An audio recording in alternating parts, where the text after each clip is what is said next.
Hey, give me 1 second. I'll be right back. Jerry, talk to everybody. Say hi. I'll be right back. What's up, everybody? Look, I got static going on behind me. Welcome to Loud and Nerdy on the Indie Escape Network. I'm Jerry Kamora, and this is my co-host, Jerry Kamora, for right now, at least. Hope everybody's doing well. If I had the little stock ticker going, I'd say you could find us everywhere. You could find us streaming on YouTube, Facebook, Instagram, TikTok. You could find us on iHeartRadio, all those podcasts. And if you like movies, TV shows, talking about those things, talking about some old school Twilight Zone, this is the place for you. So welcome back, my friend. Well, you know what? It's always good having real life creep in to the show. Jerry, my name is JW Colwell, and what Jerry was trying to do, and I'm going to help him with, because I have all the groovy stuff, and he has all the You have control over that. I have control. We're the Indie Escape Network. We're a bunch of creative people who are working to unite creatives everywhere. We do that by doing some live streams on our network on Facebook and YouTube. They include Generation Movie, our movie history show, which is on Monday nights, and that's me and Rich Dries. We do Loud Nerdy, which is what you're watching right now, Tuesdays at 9, which is more of a pop culture friendship kind of show with me, Jerry Kamora, and the delightfully difficult and conspicuously late right now, Raven. Symbolistic Cynicism is our interview show with Gabe Symbolista. Fantastic. He has a big show coming up with Alex Soe, I believe is how we pronounce it. That's coming up in a couple weeks, August 12th on Wednesday. And that's going to be a really great show for him. And he gets all these good guests. She's been in a ton of cool things. Dr. Sleep, Haunting of Bly Manor, Pope's Exorcist, Midnight Mass. Really great young actress. Fantastic. We also have another show called Technical Defects. It's bi-weekly, every other Thursday, with Riot Ryan West and Joe Ridgely.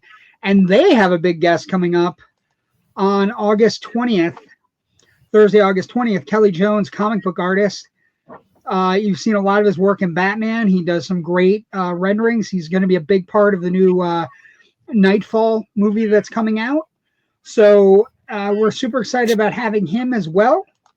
And then on Fridays, we do Generation Movie New Release Friday.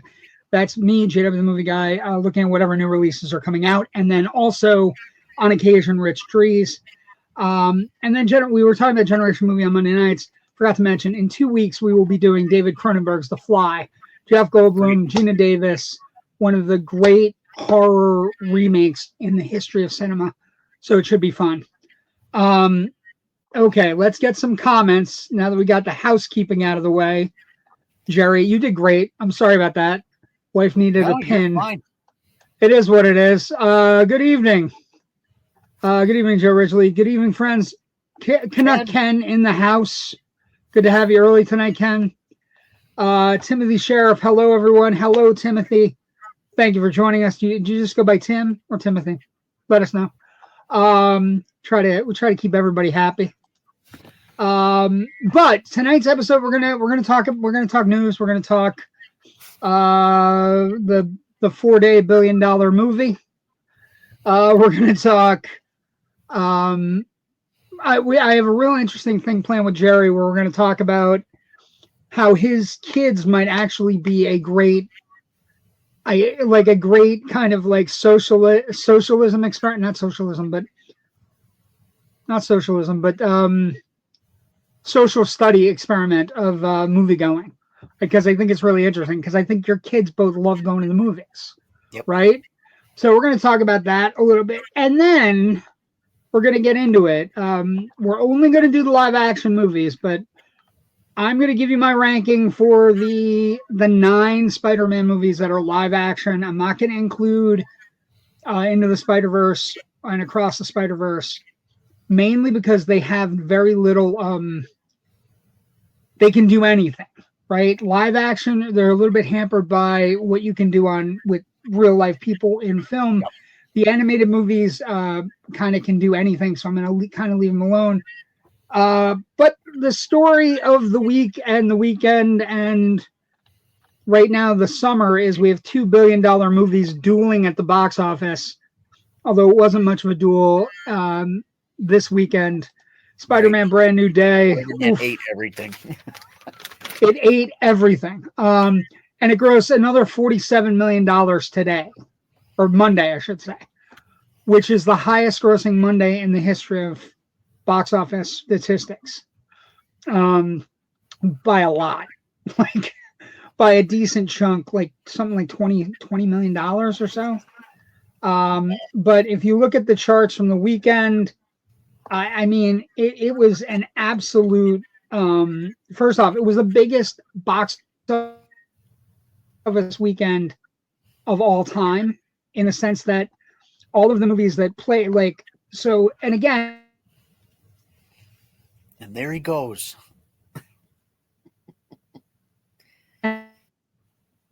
It must rain every Tuesday down there. I know it rains a lot. There's only 2 movies, very top heavy. 3 oh. It's right. Oh, I'm back. Okay. Back. Sorry. We had a lot of success last night, so I'm hoping we can stick with it. I'm back.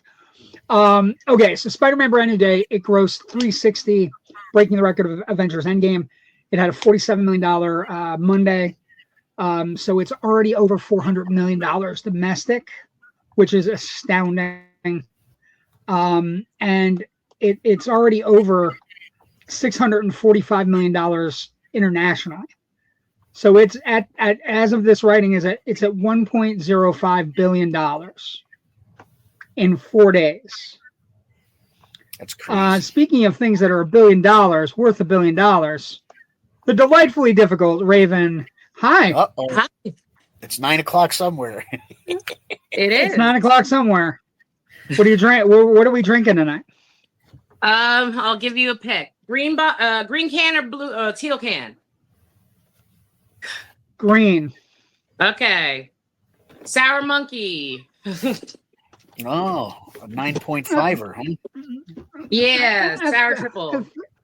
That fits. All right. Welcome. We're discussing $1 billion movies. I saw. So it's already at 1.05 billion. Spider-Man's kind of like taking names, kicking ass.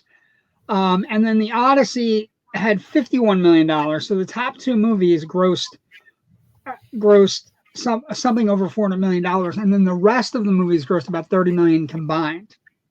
But still the biggest weekend of all time. The Odyssey, by the way, is at 405 domestic in 2 weeks. International 516 for 922. It's definitely going to hit $1 billion. Although fun things are happening because Odyssey is about to lose its IMAX screens, although not the 70 millimeter IMAX screens, but some of the IMAX screens, because their contract was for 3 weeks exclusive, and Spider-Man is jumping into that game with IMAX tickets on sale August 7th, is where I read. Well, it's a way to make a second weekend even bigger because it's like, oh, you didn't see it in IMAX. Yeah, you can see it in IMAX now. You only saw it in whatever large format was not IMAX. Now that it's an IMAX, and like they even put out a special poster. It's him on the top of a car doing the thwip with the wrist, and he's latched on with a web to the IMAX logo. So they know where their bread is buttered in this particular case. Mm-hmm. All about marketing. Let's get some comment. Tim, If it's Timothy, I know I did something I should have not done. Laugh out loud. Right and on. it's Tim. Internet that works is overrated. Laugh out loud. Okay, internet update for the house and for the folks watching the show and for people on the network. AT&T is out front. They are building the fiber optic network in the front of my house. So I will have it within 2 or 3 months. But up until then, we're gonna have to work. Is that like Brass Monkey? No, it's not a funky monkey or a junkie. So no.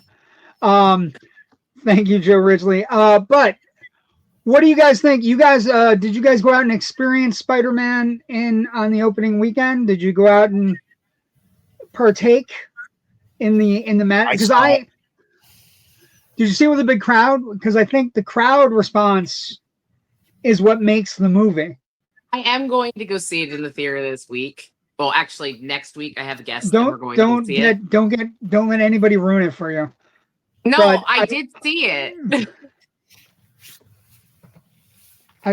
Yes, you haven't seen it in theater, so we're good. But I'll be seeing it, in the theaters next week. I'm going with a big group of people. I'm not going to get into any spoilers because we're only 5 days in.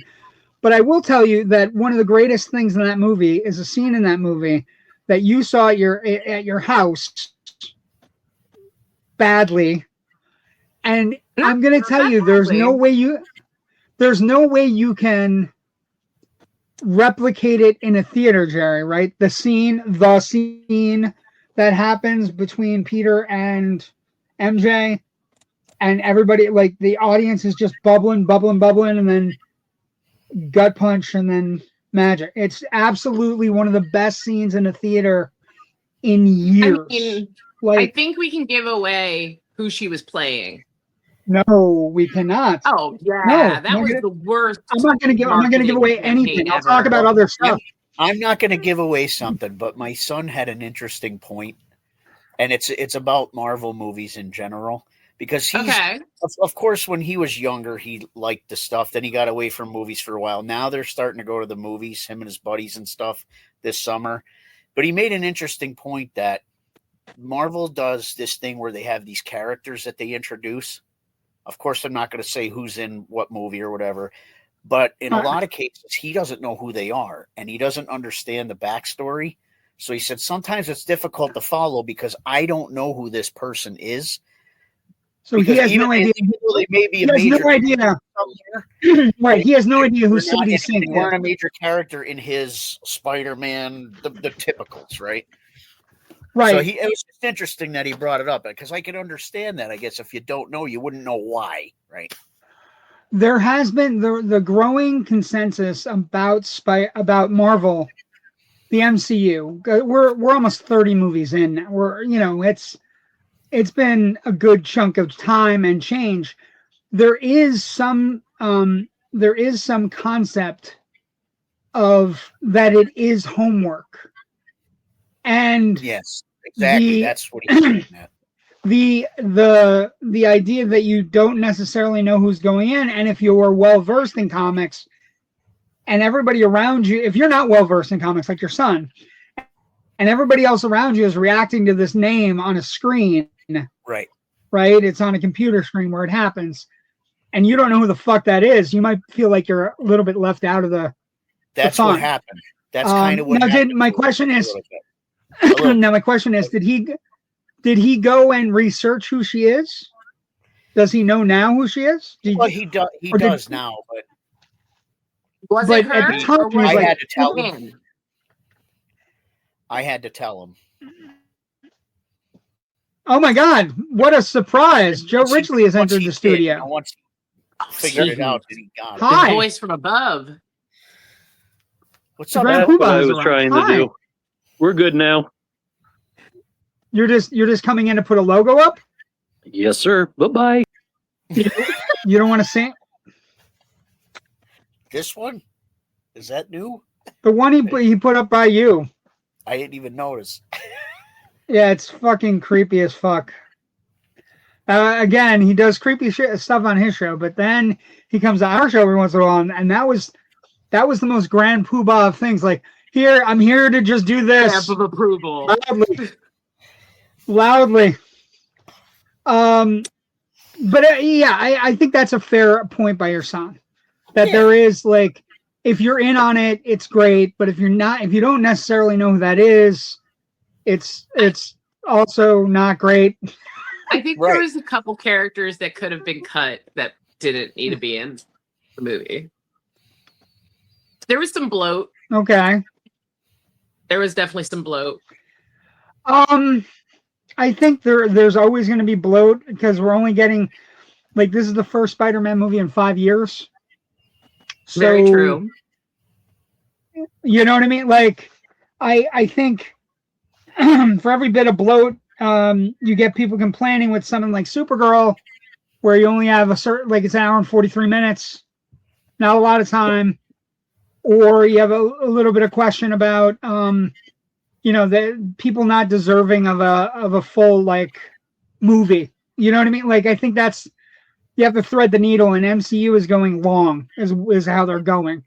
But I think all the cool villain cameos at the top, recreating, those I thought were needed. Comic books. I'm trying to keep to your don't tell anybody people are in the movie rule here. I'm just saying there's a certain person that I think they only stuck in the movie because they wanted to show some tits. She was not needed whatsoever. So wait, somebody was shown in the movie for tits? Oh yeah, she was only in the movie for tits. That's it. Ooh. I missed that part. Yeah, what am I missing? There's a scene in a bathroom or a spa, and I'm just saying she wasn't needed. She's definitely needed. And could have been on the cutting room floor. She is always needed, sweetheart. She was needed for you. Yes. I mean, I like her too, but not just she wasn't needed. I find she is always needed. She is always needed. Like that particular cameo is out because she's going to the premiere and all these different things. As Ken writes, tits are always needed. I can't believe Tom Holland is 30 years old. That's true. Let's see the popcorn bucket. Okay. You bought the popcorn bucket. Of course, yeah. It's my new obsession. It's a very cool popcorn bucket, and it's very specific because it has the chip. Like it has this inhibitor chip, which I think is super cool. Very specific. Also, not the coolest thing I bought. The coolest thing I bought is this thing. And this is a cup exclusive to AMC only. He spins around. Ooh. And also, I just want you to look at it. The figure is so detailed. Like he's got the shiny costume and everything. Did they give out a poster the cup for lights this out, one or no? No, nothing. They gave out nothing. I saw it on Wednesday with the Amazon thing. Nothing. I saw it on Thursday in Dolby. Nothing. It was no. Like, I was nuts because we don't have that AMC up here. When I was down there, I'm like, "What's this?" They're handing us posters. Like, oh, what is this? They have. Well, yeah, you guys don't have an AMC. Like, you don't have an AMC, and you don't have you don't. Yeah, you actually, and you went to one of the Crown Jewels. That theater we went to, is one of the busiest theaters in the country. Like that theater at Disney Springs AMC is one of the busiest in the country. Crazy. I like the movie very much. I think it's a really good movie. It's well done. I think we're gonna get into it in a second about Tom Holland and his place right now. He is whatever you think and whoever you thought was Spider-Man, that time has passed. And I was thinking about it. We'll get to some other things in a moment, but I was thinking about it. Like Spider-Man is now, he has been, and I don't think we've noticed it, but this will be the $3 billion Spider-Man movie. 3. And then he's also involved in Civil War and Endgame and Infinity War. So he's involved in 6 of the top 10 grossing movies of all time. Spider-Man's the biggest Marvel character ever. That is, yes, he is. And what I think we need to start talking about, not only is he the biggest Marvel character ever, right? And that, I think that goes without saying, because I was looking, we're going to go over numbers with the franchise in a moment. And even the movies where we didn't think they were big. Oh, what is, oh, that's super cool. That's awesome. Whatever we thought about how well Andrew Garfield's movies did, I guarantee when we get to the numbers, you're going to be shocked at how big they were. Even though they were I put up air quotes and my fingers are up for everybody listening. Disappointments at the box office. Like, you're going to be shocked. But what I want to talk about is Spider-Man now in league with these characters that are widely regarded as the most profitable characters in movie history? Is he on par with James Bond? I think he might be, even though he only has 9 films compared to Bond's 20, right? Is he on par with Batman? I think yes, because I think quality-wise, you could make a case that there are more Batman at this point. That's what I'm saying. Yes. Even though I love Batman, even though I love, Michael Keaton, and I love Batman 89 and Batman Returns and everything, but Batman Forever isn't super great. Batman and Robin is abysmal, right? And then you have the Dark Knight trilogy, which the first Batman Begins is good. Dark Knight is great, truly great, and then Dark Knight Rises is, for me at this point, almost unwatchable. Well, they sort of struggled to keep Batman correct, right? In a way. Yes. And then the new Pattinson Batman was good too, but those are 2 of the characters that Spider-Man is now on par with. And then the other one I throw in, and it's a personal thing, but Indiana Jones, like, these are 3 of the most profitable characters in film history, and they're not even close. They're not even in the same stratosphere as Spider-Man is right now. Like, and he is, how do I say this? For all the talk of comic book movie fatigue, and we don't know if we want to go see all these Marvel movies, he is undefeated. He can't be beat. And it's a real interesting. I think it's the kid. I do think that there is such a bond with this kid and this character, and that as he starts to, like, and they were talking about a succession plan for him.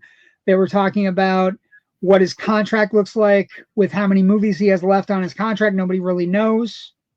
But, I mean, you got to assume they're going to back up a Brinks truck to his house, right? And just basically, Sam Raimi was a genius by rekindling the whole Spider-Man. Well, if you remember, I don't know if you know about this, but like in the 90s, the person that was going to rekindle Spider-Man was James Cameron. James Cameron had forever had the rights to Spider-Man and eventually gave them up. And then they reverted to Sony in the bankruptcy sale. And then they went to Sam Raimi, and Sam Raimi, genius. But he was probably the smartest choice just because of his camera work alone. I mean, the way he films a movie, right? You could see that. And if you think about it, in Darkman, in Spider-Man. Right. And if you think about it, when we get into it, if you think about the most beloved of the Tobey Maguire Raimi franchise is Spider-Man 2 because of Dr. Ock, right? Doc Ock. Yeah. Think about all of the things that go into creating Doc Ock and how many of them are Evil Dead or horror movie tricks. Like the sequence where Doc Ock becomes Doc Ock is a terrifying horror sequence in a hospital where everybody's getting dragged down by the arms, right? Yeah. And I just think we don't give Raimi as much credit as we should for realizing the fine line between horror movie and kid who gets bitten by radioactive spider. Right. And you can argue that like Darkman is like superhero like too, right? I mean, hey, speaking of Darkman, did you hear that today? I saw that too. That's interesting. Holy shit. For anybody who doesn't know what I'm referring to saying holy shit to, there was an announcement that Sam Raimi Raimi is working on a Darkman movie. Awesome. Also, like it was a weird announcement week where a bunch of IPs that Jerry and I love where you don't necessarily go, I don't know who anybody else likes these movies. Like Puppet Master. There was an IP announcement. There was an announcement for Charles Band out of his autobiography about the Puppet Master series. About Reanimator too. Oh, I didn't hear anything about Reanimator, but Jesus, that would be in line with the rest of the week. So he announced a Darkman reboot with Sam Raimi working on it. They announced and possibility of Liam Neeson coming back, which that would be spectacular. And then the minor announcement was Charles Band got announced in his autobiography. Charles Band was a great filmmaker, Full Moon Pictures from the 80s and 90s. These were great, low budget, excellently fun movies that you could go into a video store and be attracted to the box. And the movie was like these cheap, low budget, very fun and very original shit. But his franchise was something called Puppet Master. And basically just about like possessed toys, right? And eventually they got so popular as a franchise that the demon toys became good guys and were fighting other bad demons. Like, you know what I mean? So, but he announced that he has a plan in place with Blumhouse, but he is getting all of the merch and all of the rights. Like, he is getting a very good deal. It's something they might have bought at a fire sale or something, but because Blumhouse cares about horror filmmakers, they're including him in the process. So I read that. I sent it immediately to Jerry just because I know that Toulon's puppets. Yes, there's like 5 of them, 5 or 6 of them. They're not all good, but some of them are really good. 3 is great. So 3 is fantastic. But they're all like these fun little movies. But I was watching that going, yeah, that's about right. That's cool. And then the Darkman news, I was floored by the Darkman news. Because Darkman, I think, is involved with it. It should be good, right? Yeah, Charles Band. Reanimator. Oh, here we go. Joseph Morgan from Vampire Diaries and Katie Casso from Arrow.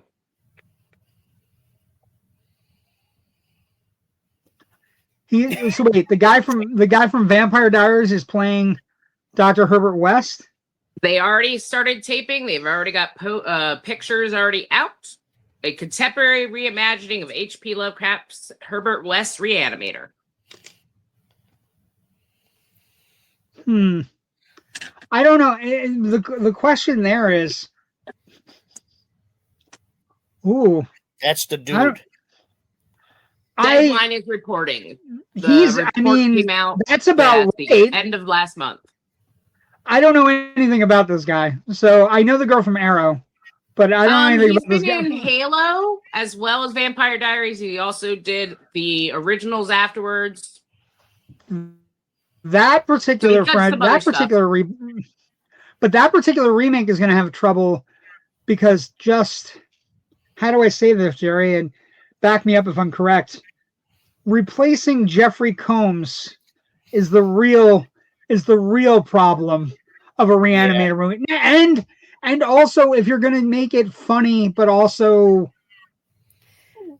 like that particular franchise is really twisted and fun. It's very dark, funny. Yes, I mean, you literally he brings a serious. I will say that he does have a following. Right. So the guy from Vampire Diaries. Okay, cool.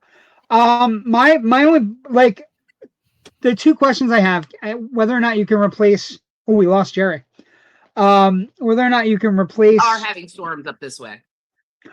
Okay, and now our go-to on everything is storms.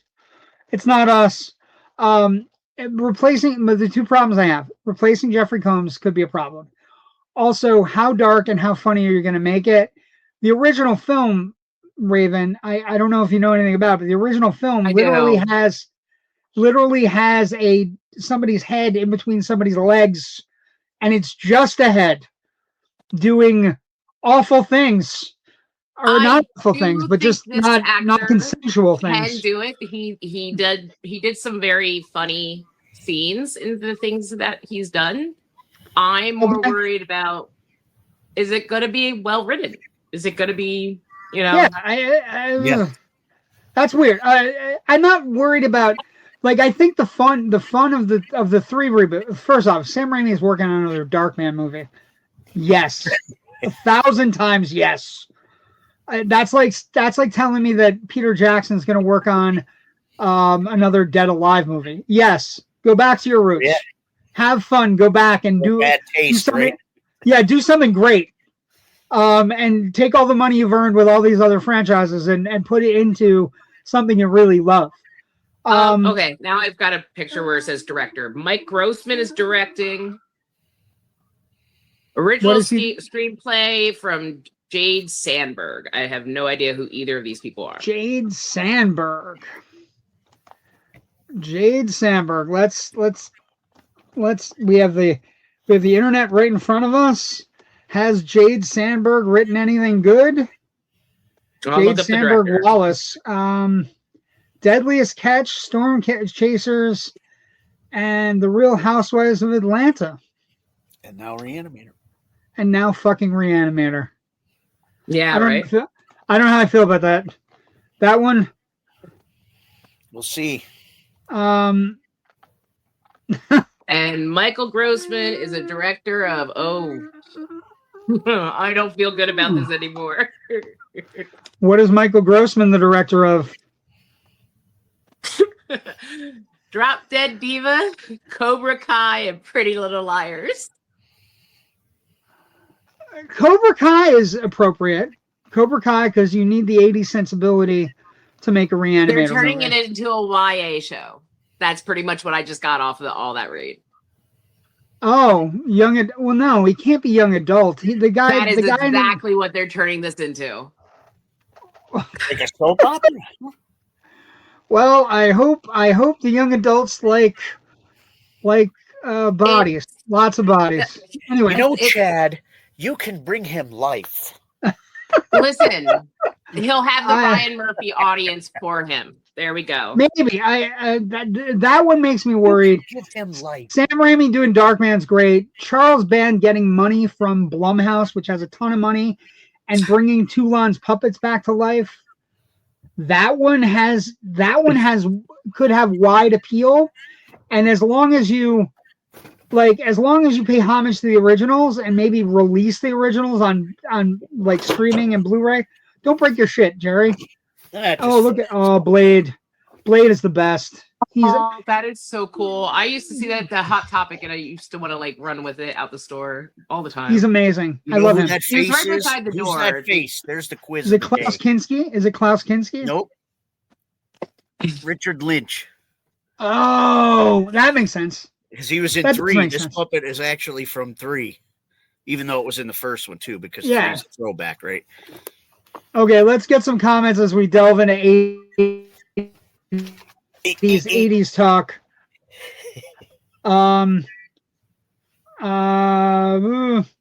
Nothing like little had to go with tits. Yeah, great.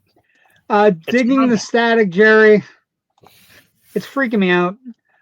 Tom Holland owes his success to Raimi's Darkman. No, see, that's kind of what I was getting at. Tom Holland. Sam Raimi in general. I think you're. He's too pretty for that. Yeah, Raimi. Also, Tom Holland is like.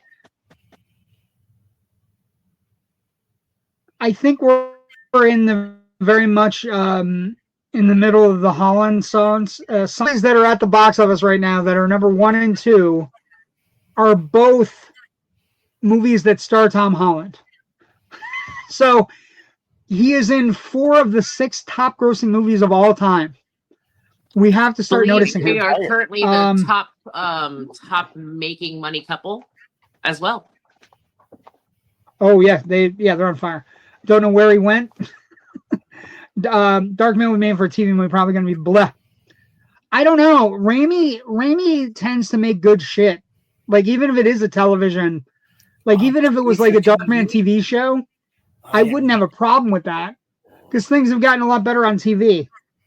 Like, you can I think Kevin, that is a very 80s, 90s, 2000 attitude. It's something I used to have. My dad used to have it. Like, movies are bigger than television, but in reality, now, if you say to me, it's a great renaissance of TV happen. Oh, that has happened, I should say. No, but the difference between TV and movies is very it's thin. It's thinner than it ever was. And if you said to me we're going to make a Darkman show that's 8 episodes on HBO Max or Universal on Peacock, could it be any worse than what we're like the Crystal Lake show that we have no idea what it's going to be? The Darkman show, I know what it'll be. It'll be him working on the fucking mask.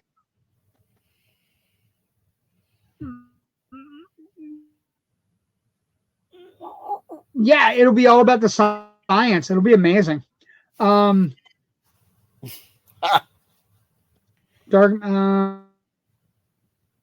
Joe has a dark. I love how he's breaking up right in the middle of it. Joe has a dark. Chubby right now. No. Chubby. No, I'm back. No Darkman, no Spider-Man. Tell that to the Hoff and his Nick Fury made for TV movie. Different. It's like I said, that Nick Fury TV movie was made in the late 80s, early 90s. Different. It's a different time. Movies and television are interchangeable, and actually it might even be safer for something like Darkman and even Puppet Master to go to a show. It might like look what a better understanding of this, Joe, would be Chucky made really fun movies, but the television would really do well as a TV show, I think. Yeah. I guess right, and this exactly, Ryan. A multicam show is a novelty. TV is filmed like movies anymore. Yes, and think about like something like the show that I'm thinking about for like Puppet Master, even Reanimator, even Darkman, is the Chucky TV show because it's a good show. It's well done, and it's not the same as the movies. You have a lot more to work with. You have a lot more to deal with. It gets better into the lore. I wouldn't have a problem with either of those things. Although Blumhouse is buying something, they want to release it to a theater. Well, I guess that could be true. I mean, Darkman, you can get more into the history of it, right? Yeah, definitely. Yeah. Well, and yes, and you could also get into the idea of like a scientist trying to discover something. You could entirely do the first movie, like a redo would be a great eight episode opening arc. First movie, you could go over 8 episodes. It could be really fun. And like I said, I don't think it's nearly as bad as right. Leaving me shivering with anticipation. Yes, the latest Swamp Thing show is great. Annoyed there will never be season 2. Again, blame Warner Brothers. God, they suck. Also, another thing that came up this week, fun. And again, speaking of Warner Brothers, because Joe brought it up, I didn't bring it up. What I would say, Warner Brothers is about to make one of the biggest mistakes I've ever seen.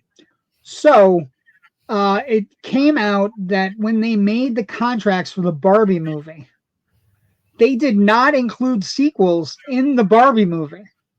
The contracts for Ryan Gosling and Margot Robbie and anybody who played a Ken or a Barbie were not included for sequels because when they made the movie, they didn't think it was going to do well.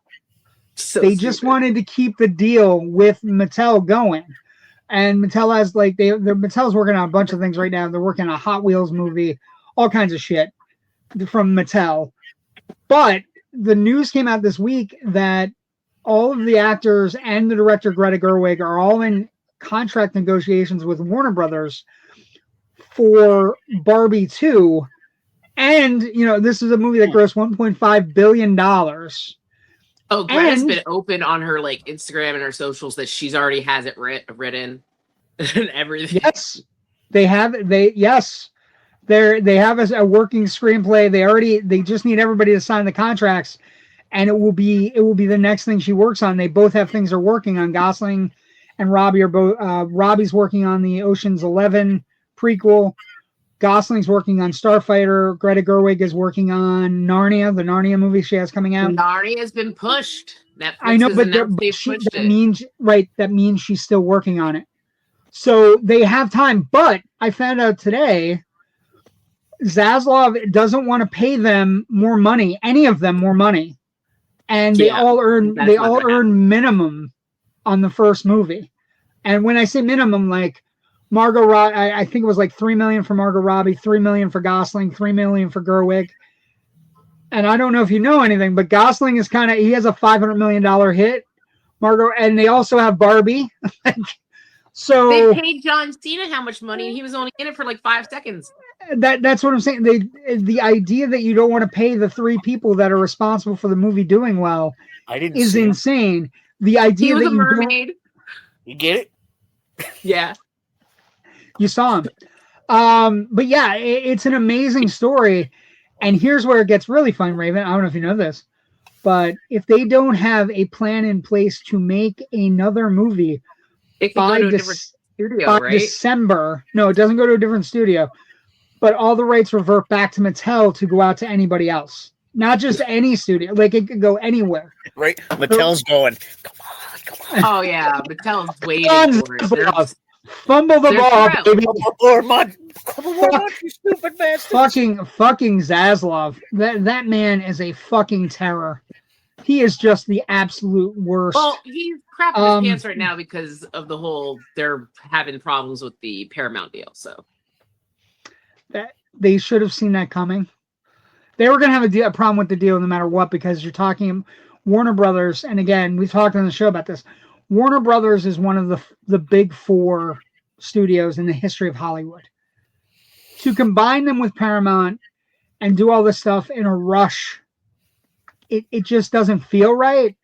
Netflix felt better to me than Paramount and then the Ellisons, because I don't think the Ellisons know what the fuck they're doing.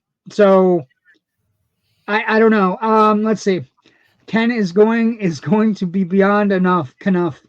Maybe if he gets his fucking money, he needs to get paid. Plus he has Ghost Rider in the pipeline, and he's working on Starfighter. Yeah. Gosling is Ghost Rider now, and you couldn't even see John Cena. The jokes write themselves on Tuesday nights, folks. They definitely do. Let's do the somber part of the good part and then the somber part of our evening next. I do want to say somebody who was on the network passed away. His name's Jim Crut. You may not know him, but if you've seen Dawn of the Dead, which is one of the great zombie classics of all time from the 70s, Jim Crut was the helicopter zombie. He has been on our network a number of times, and every single time he was on our network, he was an absolute pleasure of a man. Like, he's right there in the center. And everything you hear about him, you hear nothing but good things. Con-wise, he's on the bottom left there. He's left under Joe there. And then he's also here left. He was a great guy. He made a lot of movies. He did a lot of things. But he's most famous for being the helicopter zombie from Dawn of the Dead, which is one of the great deaths in film history. He's walking towards a propeller and his head gets lopped off, but just the top. He was personally hired by Tom Savini on that movie, personally to do that role. And he became like a legend for that, a horror film legend. And then, he did other things but he went to cons, he met people.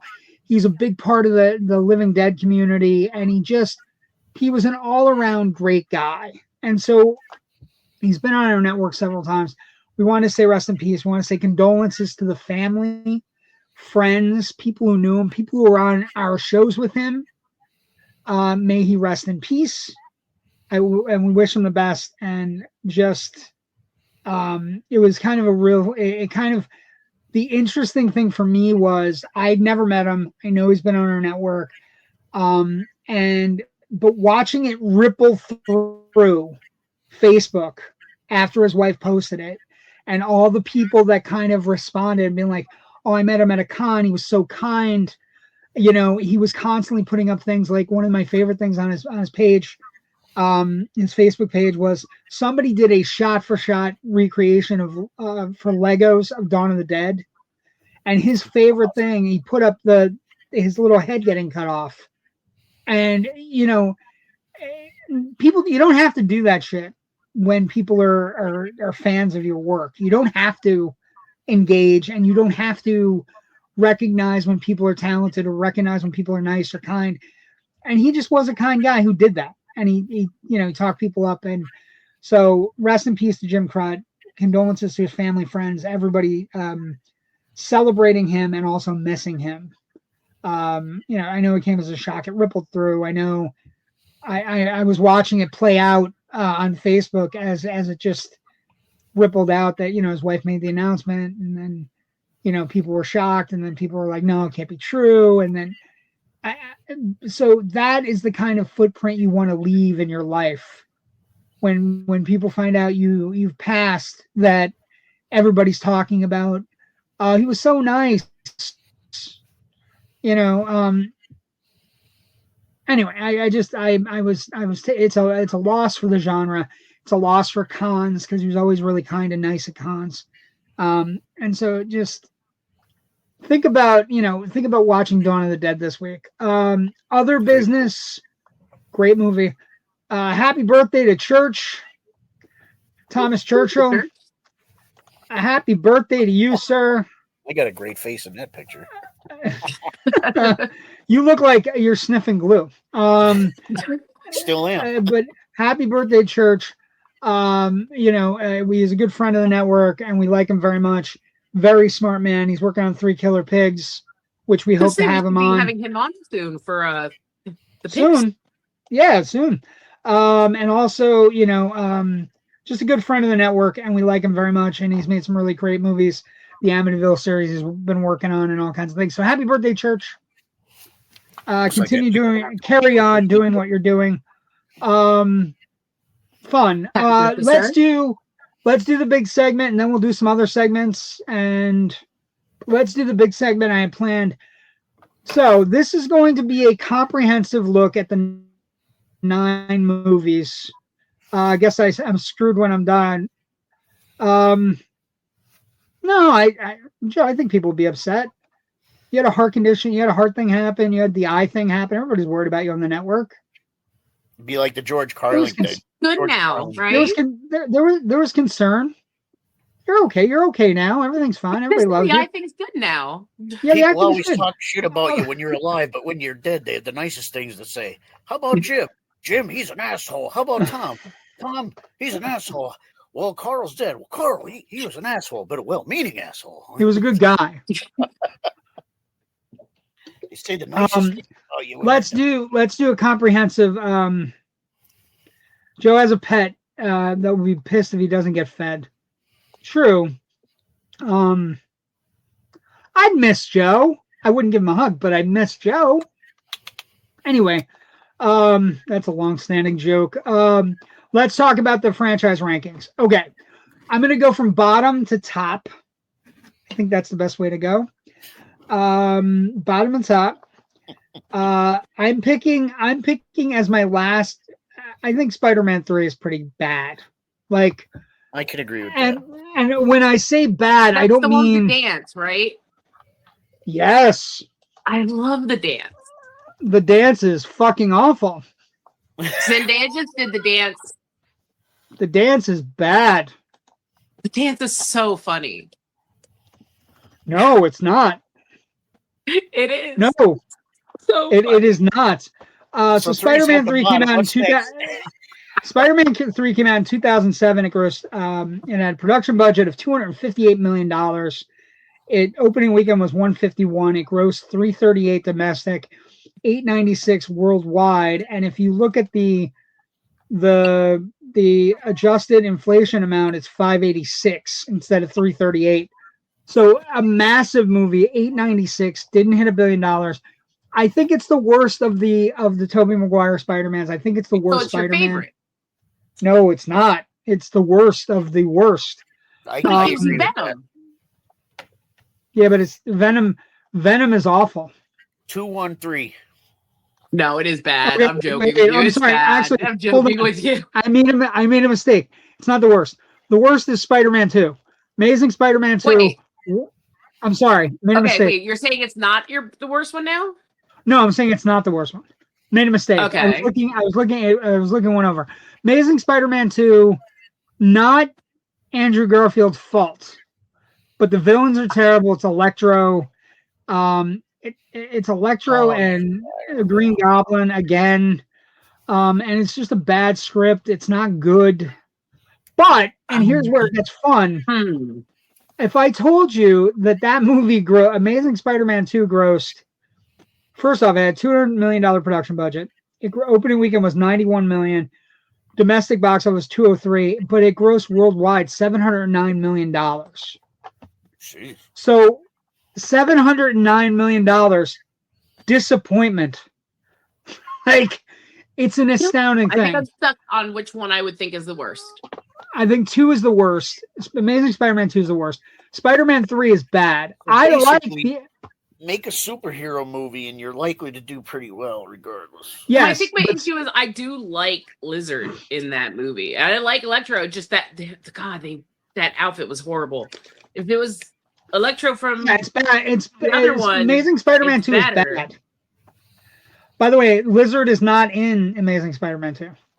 That's not that. Oh wait, it's Dale DeHaan as Green Goblin and Electro. Oh God, that's right. That's the worst one. Okay. That is bad. Spider-Man 3 is okay. Spider-Man 3 is that. Okay. Spider-Man 3 is 8. Also, just so we're clear, this is only live action. I'm not doing any of the Into the Spider-Verse we talked about earlier. Totally forgot about that guy's Green Goblin. That was horrible. Okay.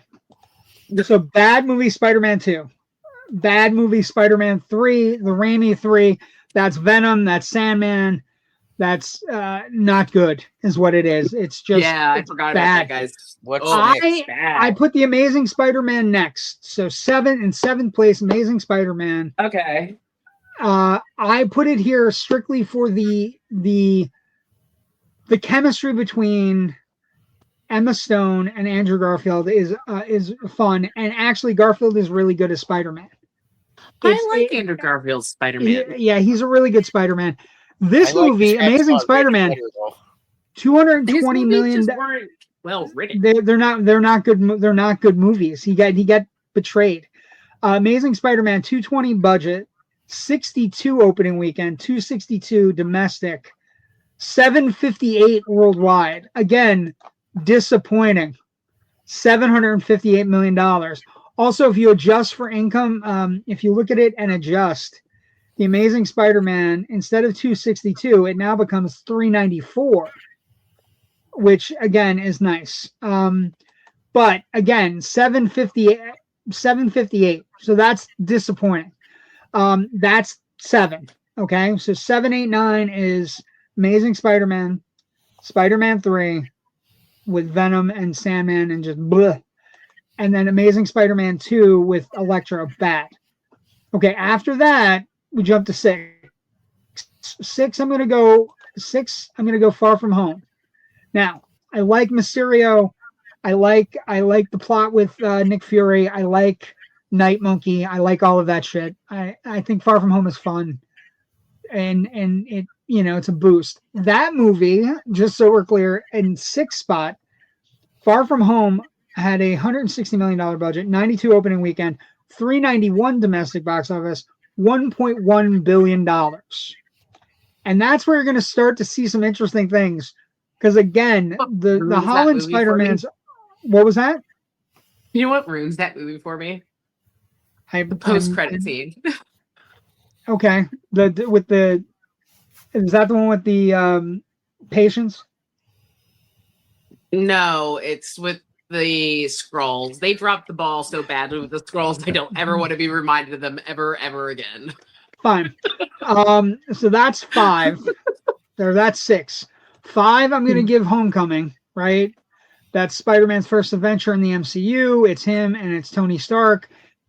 I also put this movie is great, and I would say that one of the more interesting things about this movie as we progressed out, the way Michael Keaton plays the Vulture, very good, well written, kind of a blue collar worker guy who's jealous of one percenters. Really like it, and Keaton brings the gruff. More of it. I wish we got more of Keaton. Yes, I think he was so good as the Vulture. He was really good as the Vulture, but he's really good in the scenes with him and just Peter, where he's like, if you mess with my business again, I'm going to kill people you love. He's like really good at everything. Yes, he is. He's such a good villain. Like, I want him to show up somewhere else. I want him to be and the idea villain. that he somehow got far flung into the bad Sony-verse is not good for me. The problem is he's my Batman. That's the problem. That's fine. I'm acceptable of that. And he's Mr. That's 5. Now, here's where it gets fun. Original Spider-Man, Sam Raimi Spider-Man, I'm going to go 4. I think it's a good movie. I think it's well done. I think it's exceptional. Tobey Maguire is really good. I don't particularly like, I don't think anybody does, but I don't think, I think MJ is miscast as much as we want to like it. But it has Willem Dafoe playing the Green Goblin. It has, Harry Osborn's good in it. Everybody's great in this movie. It's fun. It's 4, but it's not for lack of being a good movie. It's just 4 because I think the other movies in the franchise are better. Spider-Man, by the way, $139 million budget. Opening weekend of 114. Domestic box office of 405. Worldwide box office of 823. And here's where it gets fun. The actual inflated adjusted domestic box office is 833. So in the coming weeks, as we get closer with whatever Brand New Day makes, you will have to deal with the inflated adjusted domestic box office, people. Spider-Man is 833. So if this Brand New Day gets to anywhere close to $800 million in this day and age with streaming, with COVID impacted theaters, with any of those things, if it gets anywhere close, if it sniffs $800 million, we can finally put the red bed to the rest of the Raimi kind of like drawing the character. Number 3 on my list, Brand New Day. I think Brand New Day is fantastic. It's well written. It's well done. The chemistry between Zendaya and Tom Holland are great. And I'm going to point out, it is now his character. We are going to have these debates. We can fight about it till the nerds come home. Roosters cock-a-doodle doing and everything. Tom Holland is now Spider-Man. He is the basis of the character, and going forward, we will judge every other Spider-Man that ever gets made against Tom Holland's Spider-Man, not Tobey Maguire, not Andrew Garfield. It's just how it is. It's not even like acting for me. It's the costume. Well, the costume, it's him. There's something about him. I don't know. For me, they finally got the freaking eyes right. The fact that they finally got those eyes to animate, that's what sold me. So right now, budget is $225. Its domestic box office is 407. Opening weekend was 360. International 645. So it's already at $1 billion. So it's already well on its way to be one of the most, successful Spider-Man movies of all time. Second place, and again, it's fan service. It is what it is. But Far From Home is great. No matter when you watch it, no matter who you watch it with, no matter how you watch it. And I rewatched all of the Holland Spider-Man movies leading up last week. I'm gonna tell you, it's not the 3 Spider-Men that make Far From Home great. What makes Far From Home great is the villain stuff. The idea that this Peter Parker in this particular universe wants to give the villains a second chance. And some of them are up for the task. Some of them, Doc Ock, for example, is up for the task. But the idea that those moments with all the villains in Doctor Strange's basement are really great scenes with all these great actors. And some people get better material than they got. So like Thomas Hayden Church gets better material as Sandman. The Lizard gets better material. Electro certainly gets better fucking material. Yeah, he has Defoe has a fucking blast playing both sides, Norman Osborn and the Goblin. Yeah. He is fantastic, and the villains are what's great. Now you couple in all the fan service moments you get, the three Peters like pointing at each other, all the different shit. But the one moment that sets the movie apart, Andrew Garfield catching MJ. And realizing he doesn't make the same mistake where he broke Gwen's back. He catches her and then takes the brunt of it and lands. And just his reaction where, you know, he asks her if she's okay. And then she immediately asks him, are you okay? And he's like, yeah, I think I'm okay. You know what I mean? And tears are streaming down his face. It's a winning moment for that Spider-Man. It's a winning moment for Garfield. It puts the movie in upper echelon, you know, the best of the best. You know, what we're trying to achieve with comic book movies every time we watch a comic book movie. Far From Home is fantastic. But it's big but. Spider-Man 2 Spider-Man 2 is in a class all its own now, not money-wise, but it made good money. Spider-Man 2 had a $200 million production budget, $88 million opening weekend, $375 domestic box office, $797 worldwide box office. But if you adjust, it's $721 domestic. So again, another movie where we have talked about the adjusted domestic box office. But the thing about Spider-Man 2, it's a solid 3-act comic book movie. It's well done. It's insanely well acted. Tobey Maguire's great. The plot lines with MJ you could completely cut out. The stuff with Doc Ock and Molina is fantastic. It's one of the reasons Far From Home succeeds so much, because bringing Molina back as Doc Ock is the right thing to do. And in his plot line is great. He's a mad scientist who is trying to give the world the sun, right, in the palm of your hand. And it plays out. He's hurt because his wife died. It's everything you'd want. And, there's great fights in it. The fight on the fucking building when he robs the bank and he's throwing steel girders. And in the middle of it, Peter has to rescue Aunt May.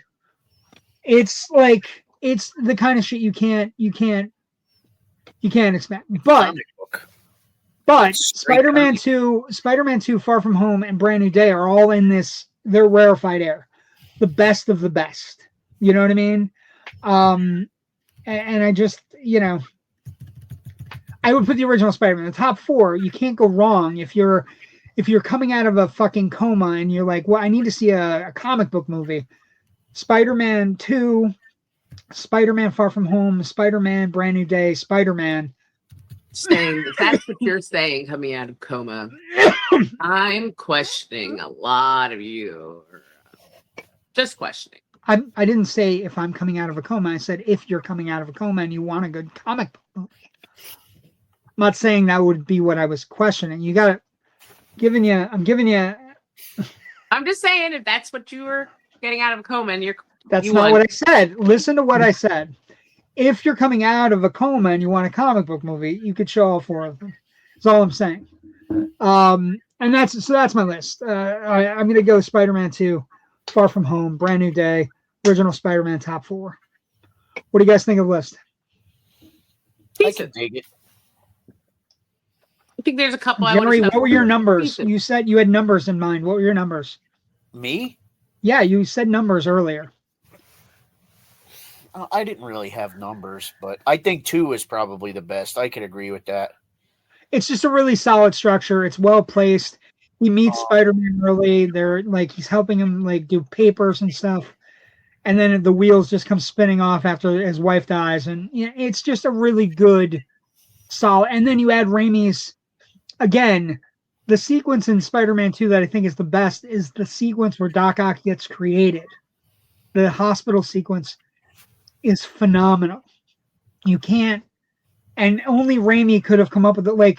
the woman getting dragged, and all you hear is the chainsaw go on, and then the shadow. You know what I mean? Like, it's fantastic. So that's the list. Spider-Man franchise alive and well, alive and kicking. Movie going, alive and kicking. Your son and his buddies are going again. That's good, right? That's a great. Yeah, there's a whole gang of them. They went to see Spider-Man. They went to see the Odyssey, and then they went to see back the Michael Jackson movie. Like, they've been going pretty consistently, which is kind of cool. Joe, can you get your mind out of the gutter for 2 seconds? What is up, man? I'm beginning to think those. We're gonna have to talk about in the next meeting. We're gonna have to talk about those hugs. Those hugs might have to talk about human resources or something. I don't know.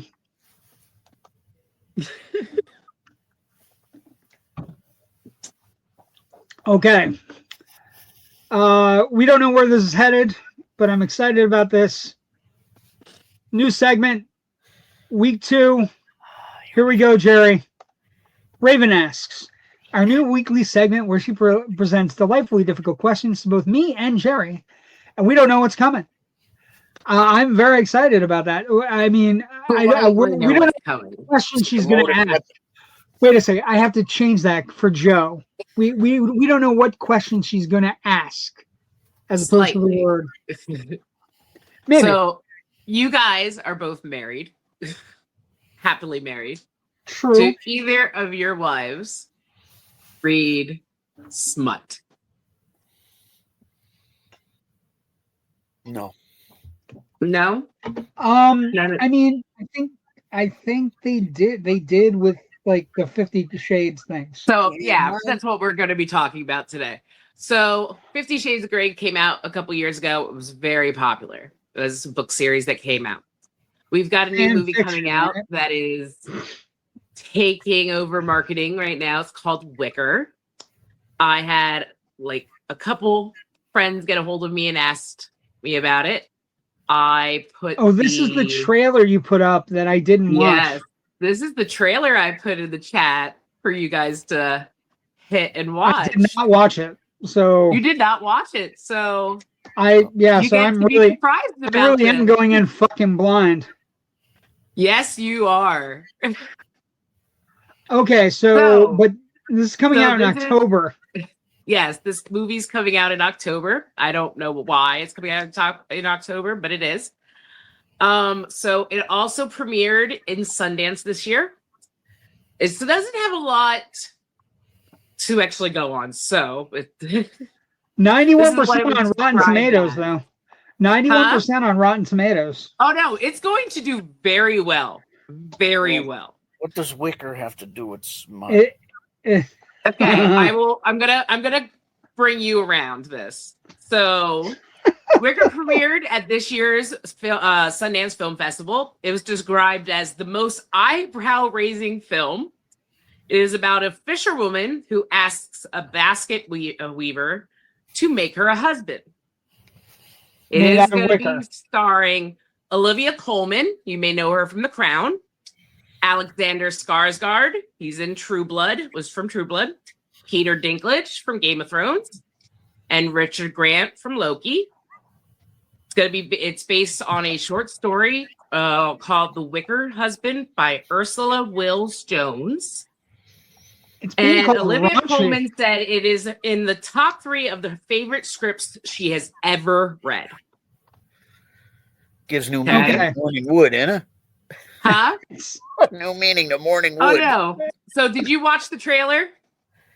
No, I'm not watching the trailer. I'm just looking at the stuff. I did. So it's at 91% with 22 reviews. Okay, so I can best describe this trailer as Olivia plays a fisherwoman who the town isn't very kind to. She is single in her late age, has a male job, and she's kind of smelly. Okay. This is a period movie. Peter Dinklage like plays the town basket maker. A period costume movie, not a period movie. After saying someone's smelly, let's get that correct. That's what I was thinking too. I know what she was saying, but I'm just trying to help. My brain that is far worse than from bottom to top. Okay, just so we're clear. Peter Dinklage plays a magical character who weaves baskets and does magic, and he's going to make her a husband. So Rumpelstiltskin. And the town folk who were making fun of her, the women, begin to really, really, really envy her, and the men, well, they're not very happy that their wives now envy this very tall wicker man who's played by Alexander Skarsgård. Anyhow, this movie is definitely being played as of the 50 Shades of Grey type. And it's they also are being definitely called leaning into a medieval Edward Scissorhands. Wacky, entertaining, and amusing in the right ways. Entertaining movie about cake. Right, audacious, captivating film about an outcast woman, her wood-woven husband, and the village that collapses over their love. There are double entendres of plenty with narrative built around wood, but Wicker operates with a level of sophistication that's rare. A raunchy, off-kilter delight that still maintains the author's fairy tale musings. Let's see. Alex Houston Fisher and Eleanor Wilson's ribald fable cast a comedic the effects of it is amazing. It reminds me of this, what you're describing. You ever see that movie? The Plastic Man? Yeah. I actually saw that in the Franklin Institute years ago. Well, yeah, but it's got great reviews. It did very well. No, the reviews are saying it's great. It's going to be extremely popular. I'm just wondering, how do you feel about this? That is, smut is kind of taking its place in pop culture right now, thanks to 50 Shades of Grey. Which, by the way, if anybody read that movie, wrote those books, plastic zip ties are unsafe. This is a PSA. Plastic zip ties are unsafe. Do not use them.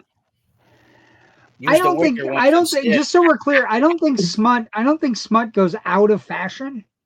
Oh no, I don't think it does either. I don't think smut goes out of fashion. I think every once in a while, I mean, this might be the kind of movie where you husband and wife I'm only calling it that, by the way, because if not, we get demonetized. Well, no, but I mean, it looks to be a fable that is about. Alexander Skarsgård is amazing. Olivia Colman is amazing. Peter Dinklage, amazing.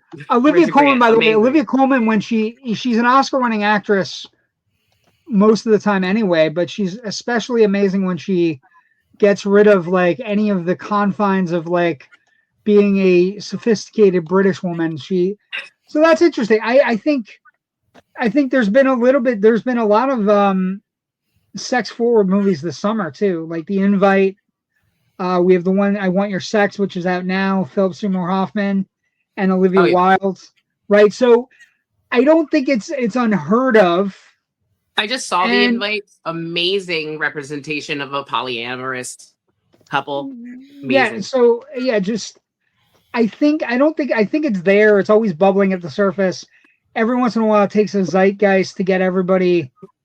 It takes something really off, like really wild and wacky to kind of get everybody going again. Hey, I thought it was funny. It's like a lot of my friends that are housewives that got a hold of me about this. They had asked if it was based on a real book they could read. It's a short story, ladies. You can look it up. It's okay. Some fictional lore for you. We were just going to talk about Puppet Master for an hour, Jerry. Hey, now we have an inexplicably heartwarming fable. Horny and heartwarming. Yeah. Vulgar. Yeah. I like vulgar. Vulgar's fun. Horny and Wait, is it unexpectedly? Unexplicably? Inexplicably? Well, I got the pause sign in the middle. Yeah, unexpectedly heartwarming fable. Okay. Alexander Skarsgård is amazingly hot. Yes. And here, this is that our mind works in mysterious ways. Also on the show, it happens all the time. I don't know if you saw this, but this casting just rumor came out about an hour ago. Bill and Alexander Skarsgård are being considered for both Professor X and Magneto. Oh, they get added to the list then for me. I've got also being listed for X-Men that are Emma Frost, Samara Weaving. Samara Weaving, Adam there she is. Driver is Mr. Sinister. Samara Weaving as very heavily rumored right now. Samara Weaving as the white queen is barking up the right tree for me. I actually really liked her as that. That would be a really good. She's a really good actress. She was great in one of the Scream movies. She's fantastic in the Ready or Not movies. There was some talk earlier about Carpenter, and I did not like that. So no, not for Emma. Emma needs to be somebody that can act. Yes. Okay. An excellent Raven ass this week. I don't think I could have asked for anything better. That's why it's going to stay. And I will for it. That's fine. This is great. This is exactly what we're looking for. Now we're looking for homework. Now we know we have homework. Now we know we have homework. We gotta watch what she puts in the goddamn chat. Is what it is. Okay. Let's see. Hold on. Comments. I don't read anything. Okay, Ashley. There's no need to do that. Actually, I lied. I read divorces, obituaries, and arrest warrants. She does that. Well, I think the lady would get arrested for not smelling well. No chance in hell I'll watch this Wicker stuff. Doesn't see the 50 Shades movie either. But why no chance in hell? What if your wife wants to watch it? I won't lie. I didn't see the 50 Shades. I don't have a problem. I especially don't have a problem if my wife goes, "Hey, there's something. You want to watch this?" And yeah, the answer is yes. Ashley's kind of lying. She watched that Orange is the New Black. That was pretty smutty. That was, there's some good smut. That's a good smutty show. That's a good show. But no chance in hell. That's disappointing. Spartacus is good. Spartacus is fine as well. All acceptable things. Game of Thrones, but I think smut is right there. It's always right bubbling. Whether it gets through is, we'll see what happens with Wicker. But now that movie's on my radar, I'll tell you that. Hey, Jerry, speaking of radar. Sorry, go ahead. I was trying to do a great transition. I've never thought about Wicker that way. So, but I like Alexander. I mean, we don't know how the Wicker's going to work. I mean, that could be a thorny issue. Don't you think? Anyway, I'm gonna weave you some loving, Jerry. If you have a Wicker man in your basement, I'd be shocked. It would fit in with. What do you got coming for your basement this week? What's good? Just something a little bit different. So I like different. Years back, we're gonna go watch Wicker. We went to a horror convention, and I got Gunnar Hansen before he passed on. I got a signature on a T-shirt. It's coming back to theaters for one night only on August 18th, right? I'm gonna have to see it. August 18th. It's the first 4K conversion of Texas Chainsaw Massacre. Now this shirt is a Just Before Dawn shirt.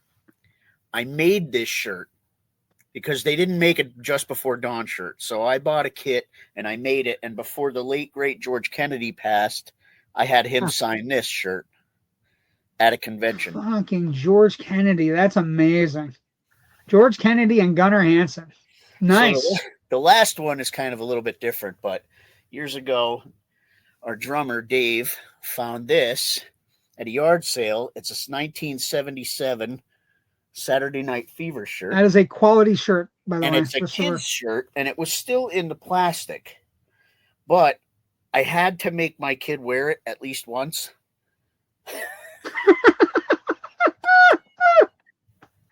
And he did. For people listening, because we do have people who are listening actively on Podbean and stuff, all the places we're available. Jerry is holding up a picture of a disillusioned child wearing a Saturday Night Fever shirt. From 77. I'm getting a personal message from a friend who's listening right now, but is going to sleep. Good night, Stephanie. I just want to say, put your son back up for a second, and the people who are listening are going to miss this. The look on his face is like, creepy. What the fuck am I wearing? You're wearing this. Just wear it. Put it on. Just put it on. Just put it dance, on. Monkey, dance. You'll understand dance, monkey, when you get older that how great it is that you're wearing dance, dance, monkey, dance. That's incredible. Just a couple things. I'm so excited that the two years, both of our segments every week, like you two, every week going forward, you bring it every week. They're very fun segments. There may be, like, I love my Twilight Zone segment, but I don't think it's nearly as good as your two segments. But the Twilight Zone's good. That being said, Twilight Zone Redux kids, comments first. I will 100%. I will Aries Princess 85. I will 100% take my friends to see Wicker. Welcome, Aries Princess. Thank you for joining us. Watching is different than reading, and she put her just an eyeball roll. Spartacus, worth it for Lucy Lawless alone. There you go. Okay, we've crossed over into the Twilight Zone Redux. Every week we do one Twilight Zone episode a week. This week's episode is fan-fucking-tastic. And I cannot think of a more vital and important episode than, like, the episode title is He's Alive, and it's Twilight Zone Episode 4, Season 4. It aired January 24th, 1963. It's directed by Stuart Rosenberg. It's written by Rod Serling himself. And Jerry, it's so important, and it's such a great fucking episode. And the thing is, Jerry, he looks so young. Well, Dennis Hopper is the star of the episode. Yep. He plays a kind of a down on his luck character. Dennis Hopper, like Dennis Hopper speed, Dennis Hopper. Yes. Yep. Awesome. We're gonna get there. Yeah, wait, we're gonna get there. You see how young he is. Look at there he is. There he is, Raven. Oh wow. Yeah. Okay. So I'm gonna read the opening tag, and we'll get into what the episode's about at its heart, at its soul, and about what Rod Serling brought to the table, and about how fucking woke the Twilight Zone was, and forever shall be.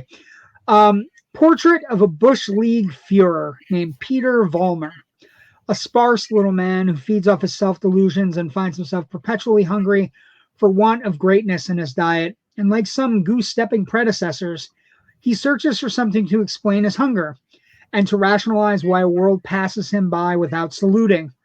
That's something he looks for and finds in a sewer. In his own twisted and distorted lexicon, he calls it faith, strength, truth. But in just a moment, Peter Vollmer will ply his trade on another kind of corner, a strange intersection in a shadowland called the Twilight Zone.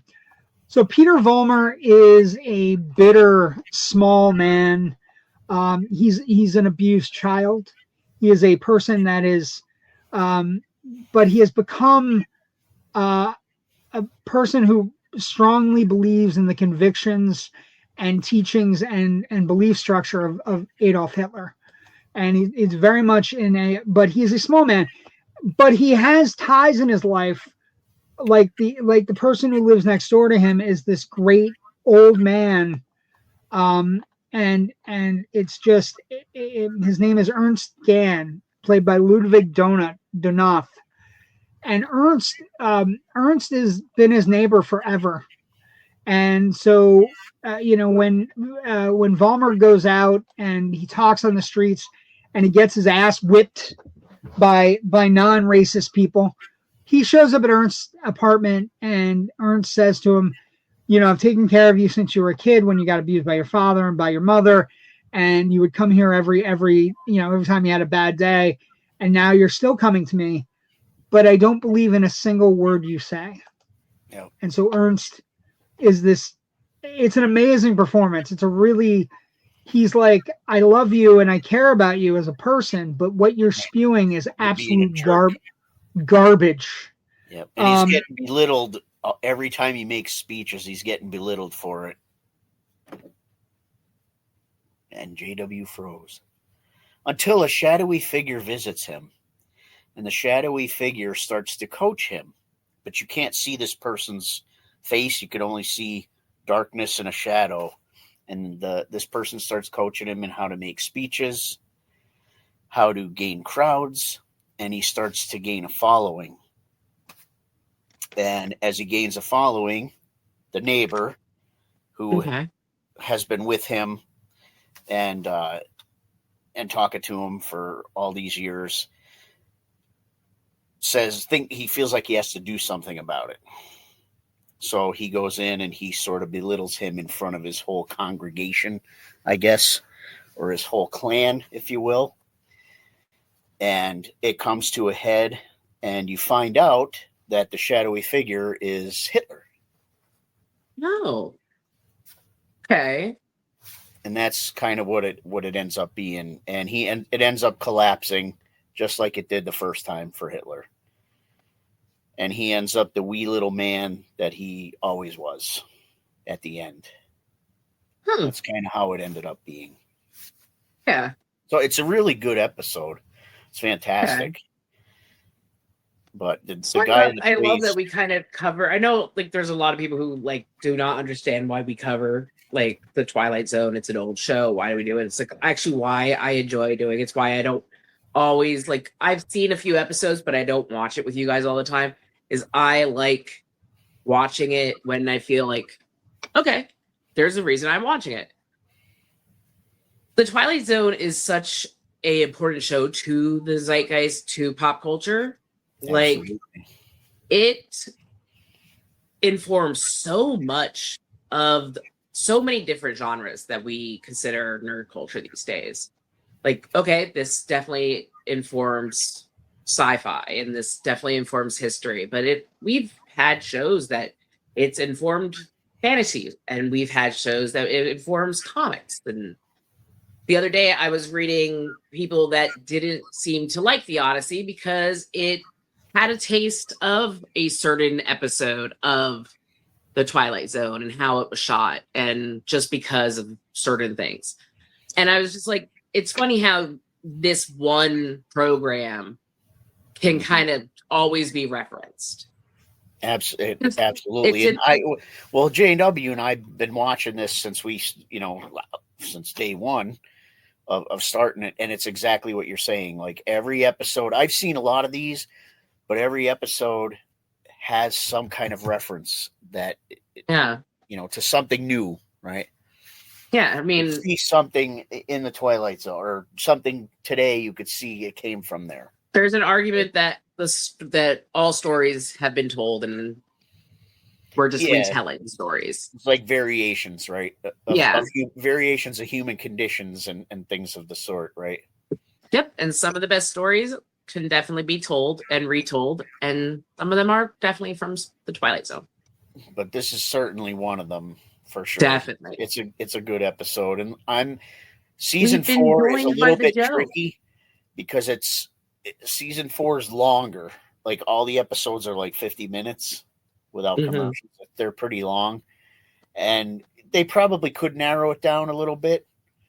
But I mean, this one in particular, ran pretty clean without having to narrow it down to like 20 minutes. Oh, that's pretty cool.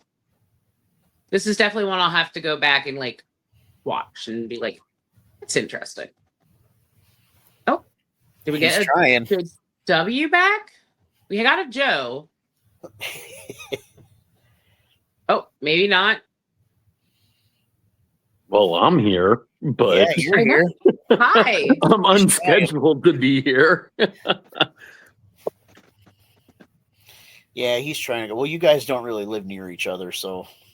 No, you don't. But hey, I heard you got a show and a guest coming up.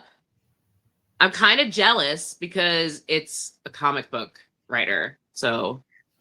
No, it's not a comic book writer. It's a comic book artist. Oh, now I'm even more jealous. I only saw like it today, so.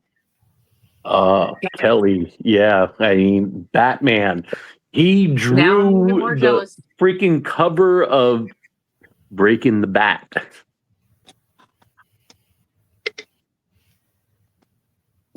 Oh, He's on, but his microphone's not working. yeah, I can't hear him either. I'm back. I can hear. There you go. Oh, there we go. God, I hate the fucking internet. God, I hate fucking not having. I told the rest of the plot. No, I'm very jealous either way.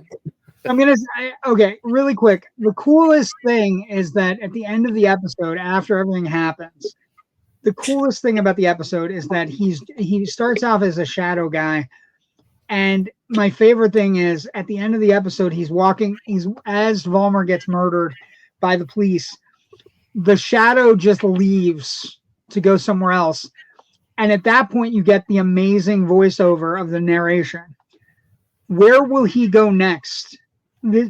This phantom from another time, this resurrected ghost of a previous nightmare, Chicago, Los Angeles, Miami, Florida, Vincennes, Indiana, Syracuse, New York, any place, every place where there's hate, where there's prejudice, where there's bigotry, he's alive. He's alive so long as these evils exist. Remember that when he comes to your town. Remember it when you hear his voice speaking out through others. Remember it when you hear a name called and minority attacked. Any blind, unreasoning assault on a people or a human being or any human being. He's alive because through these things we keep him alive. And I just, as an episode, as a thing, I can't think of anything more profoundly the moment than this particular episode that we're watching. That's 60 years later.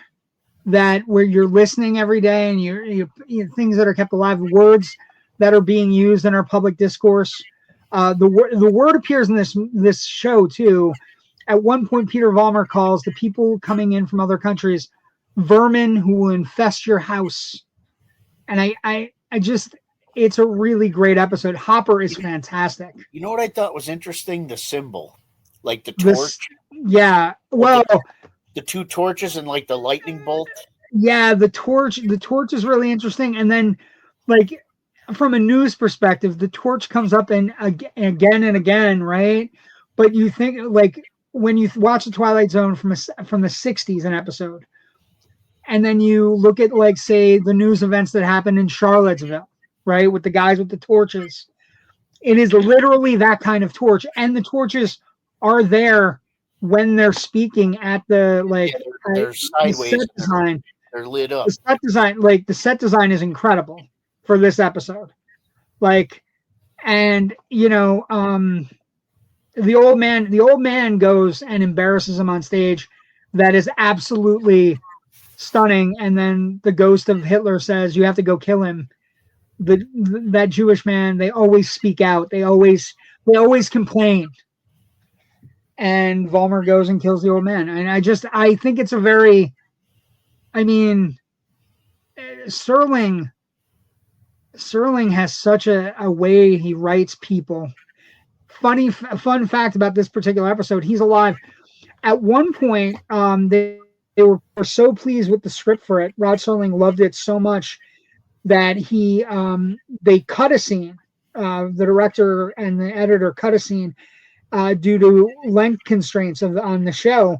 And he went to the people at CBS and Paramount at the time and said, can we release, if I write 2 or 3 more scenes, can we make it into an hour and a half movie? I'd like it to be shown in theaters. I think it's that good. And actually, Jerry, as you're watching this episode, Hopper's performance is great. The old man is great. The guy playing Hitler's great. The themes are great. It's such a good episode of the show, and I had never seen it. No, I haven't either. And it's just how Jerry, this is definitely one I'm going to have to go and look for. This is very well. It's incredible. Like the shit you could tell how good Dennis Hopper is going to be too. Right? Yeah, because Because this character very young in speaking with passion, and he's like sweating and everything. It's like, well, this character's going through it. This character's had a rough childhood, a rough life. He gets beat up every weekend on the street, and he just wants to be heard. Is this one of his earlier pieces? This is his first. It's an introduction. It's his first. Oh, it's his first. It's going to be good. Oh wow. Yeah, it's. I believe it's his first. I don't want to give out bad information. If it isn't, you can tell that he's well on his way. But I mean, hold on.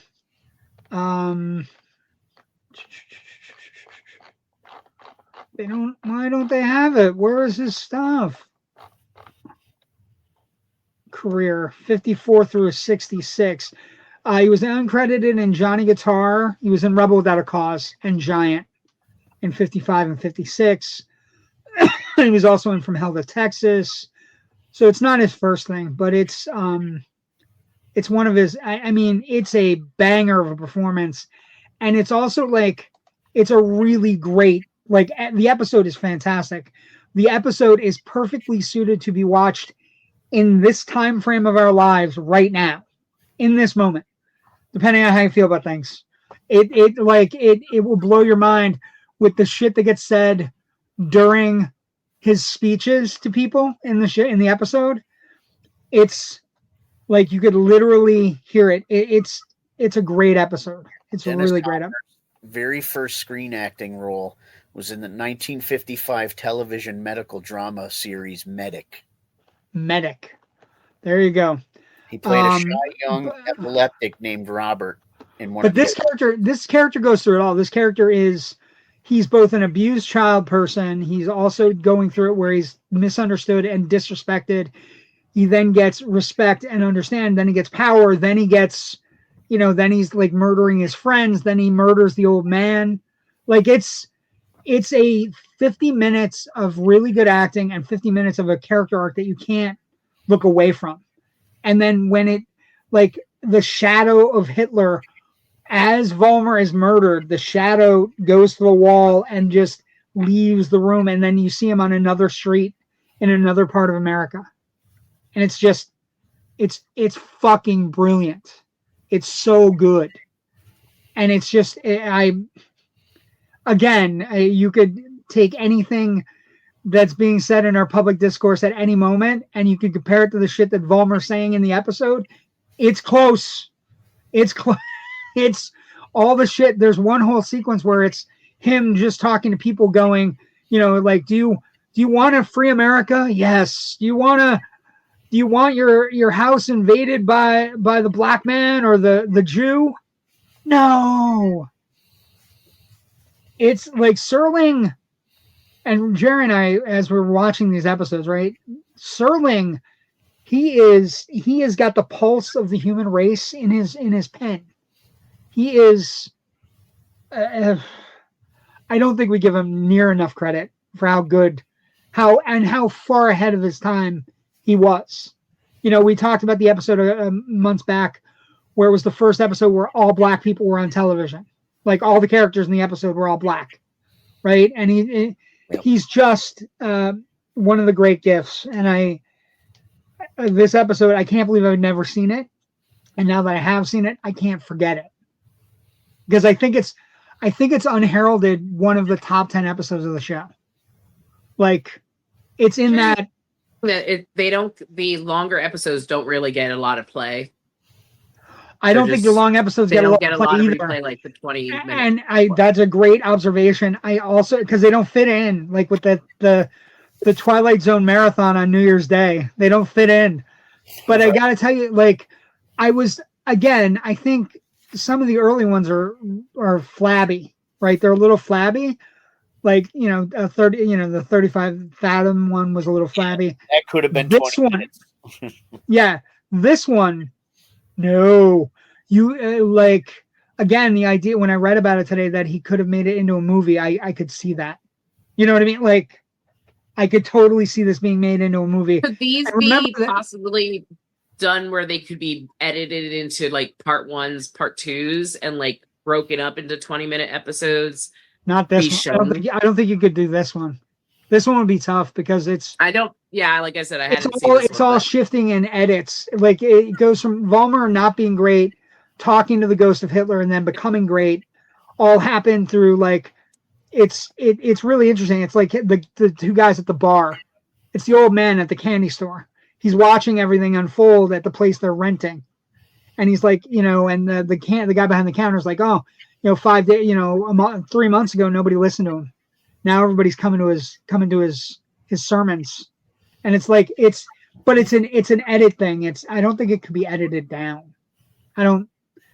I wouldn't want it to be. If anything, you could add to it to make it a movie, right? That's and think about Rod Serling. The other thing that Rod Serling did at some point, he does Planet of the Apes.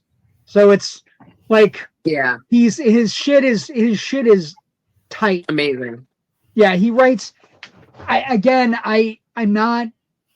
can't not say that he might be the best writer I've ever engaged with, writing just on a regular. For quality control of a TV show, the Twilight Zone is up there. Next week, we get episode 5 of season 4. Remember, only 18 episodes in this season. It's called The Mute, and it looks terrifying. Like, I don't know what's happening, but it is directed again by Stuart Rosenberg and Richard Matheson. Again, I Am Legend. So many great, the Omega Man, all the like Richard Matheson comes back to the Twilight Zone. And in the preview, Rod Serling's like, we're so happy to have Richard Matheson back on the Twilight Zone. So that's the Twilight Zone Redux, The Mute next week. Movies coming out this week. I don't know if anything's going to do anything box office wise, but you have 3 movies coming out, all niche movies. Super Troopers 3. If you like Super Troopers, I do. I happen to love them. I think they're funny. Yeah. So I'm going to be seeing that. Eli Roth's Ice Cream Man opens. Bad reviews. Mixed reviews. Not mixed. They're bad. Ice Cream Man. That's what's his name? Clint Howard movie. Clint Howard, but no, it's not. Yeah. It's Eli Roth, but they're not mixed. They're not mixed, Raven. I'm being nice. You're being nice. They're not mixed. I saw 2 good reviews and a lot of bad. They're not mixed. Whatever it is, it's supposed to be very gory. And Eli Roth is out pounding the pavement that he doesn't get any money for movies anymore. Oh, so yeah. He made his own movie. Yeah, great. And then the other one that's opening one night only. Speaking of smut, Raven, how about a world where single people can only fuck one night of the year? One night a year. One night a year. It's from the director of Easy A and Anyone But You. So very good thing. And Callum Turner and Monica Barbaro. Callum Turner is on the list for Bond. So, Raven, what do you got going on? Where can people find your stuff? We've gone long. So, I don't think it's going to be as good as that. Oops. Hold on. Oh, look, there's the bloody ice cream cone. Yeah, I don't think it's going to be as good as Clint Howard Ice Cream Man. The reviews are horrible. Like, I mean, horrible. Raven I had was a couple of nice. things I wanted to mention first, but okay. What'd you say we would be remiss if we didn't say that Vincent Passori died. Big Pussy from the Sopranos. Also, Dave Bautista looks like he's going to be taking over for Ryan Hurst. Kratos. That is some of the worst luck ever for that kid. That is some of the worst luck. He wanted that role so bad. I don't think Bautista looks fat enough anymore. No, and I think he looks thin. He could do some of the stunt work. That's going to be a lot of hard work to put in for the sword work that Ryan Hurst learned and all that stuff. See what happens. What else? Yeah. Last thing before you tell me where you're going to be. As for me, I'm sorry. This weekend, I will be at Ye Shall Be Judged, Mike Judge, Office Space and Idiocracy on Saturday night. Mike Judge's documentary about the American, the state of America, right? The documentary. Yeah, pretty much. I'm going to see that at President Camacho and Gatorade for plants because plants need electrolytes. Because those 2 movies just hand in hand. They work so well. They're two of the greatest comedies ever made. Because you have my stapler. You have my stapler. Red swingline stapler. Yes. You have my stapler, and I'm gonna go beat up a printer. Are they doing that there? Are you going to be able to beat up a printer? I'm gonna go beat up a printer. That's fun. I'm gonna beat up a printer. Jerry, what do you got going on? We just have some morning driving, by the way. Ransom Billion, September 5th, Swamp Fest. Okay. Oh, that sounds so much fun. Oh, JW, you should go. JW the Movie Guy, Facebook, Twitter, Instagram, all those places. We are the Indie Escape Network. We have all kinds of good things going on. We have all our shows: Generation Movie, Loud and Nerdy, Symbolistic Cynicism, Technical Defects every other Thursday. 2 big shows coming up for those guys. You got Alex Soe coming on Gabe's show, and then you have Kelly Jones, comic book artist, coming to Technical Defects on Thursday, August 20th. Also, I have a break in the case. We will talk more about it soon, but I do have a break in the case about the. Also, I'm going to drown on Sunday. You're not going to drown. The podcast. The podcast Cinema Gems thing, I have a break in the case, maybe. If I'm not here Tuesday, it means I drowned. You're not going to drown, knocking on wood. But I have a break in the case. I may have a hit on the. I'm knocking on wicker. I may have a hit in the case. Cinema Gems. I'm very close to tracking down the Admiral. Very close to tracking down, but Maestro. Very excited. Very excited. It's BUT, not BUTT. Okay, BUT. since he's shouting out for her people, Mercury Stardust. I think you are amazing. You want to do an AEW podcast? Contact me.